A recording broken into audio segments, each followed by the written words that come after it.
ആലപ്പുഴ എടത്വ കോഴിമുക്കൽ സർക്കാർ LP സ്കൂളിന്റെ fitness റദ്ദാക്കിയതിന് പിന്നാലെ രക്ഷിതാക്കളുടെ പ്രതിഷേധം. സ്കൂളിലെ കുട്ടികളെ പുറത്തിരുത്തിയതോടെയാണ് പ്രതിഷേധവുമായി രക്ഷിതാക്കൾ രംഗത്ത് വന്നത്. നിർമ്മാണം പൂർത്തിയായ പുതിയ കെട്ടിടത്തിലേക്ക് നാളെ മുതൽ ക്ലാസുകൾ മാറ്റാമെന്ന ഉറപ്പിൽ പ്രതിഷേധം അവസാനിച്ചു. സീലിംഗിലെ തകർച്ചയെ തുടർന്നാണ് പഴയ കെട്ടിടത്തിന്റെ ഫിറ്റ്നസ് പഞ്ചായത്ത് എഞ്ചിനീയറിംഗ് വിഭാഗം ഇന്ന് റദ്ദാക്കിയത്. മുഴുവൻ ക്ലാസുകളും പ്രവർത്തിച്ച കെട്ടിടത്തിന്റെ ഫിറ്റ്നസ് റദ്ദായതോടെ കുട്ടികളെ അധ്യാപകർ പുറത്തിരുത്തി. ഇതോടെയാണ് രക്ഷിതാക്കളുടെ പ്രതിഷേധം.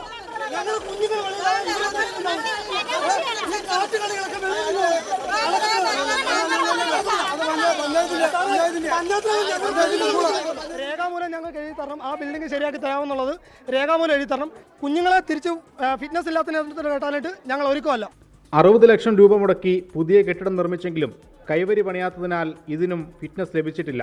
താൽക്കാലിക കൈവരി സജ്ജീകരിച്ച് നാളെ മുതൽ പുതിയ കെട്ടിടത്തിൽ ക്ലാസുകൾ ആരംഭിക്കാനാണ് പഞ്ചായത്തിന്റെ തീരുമാനം.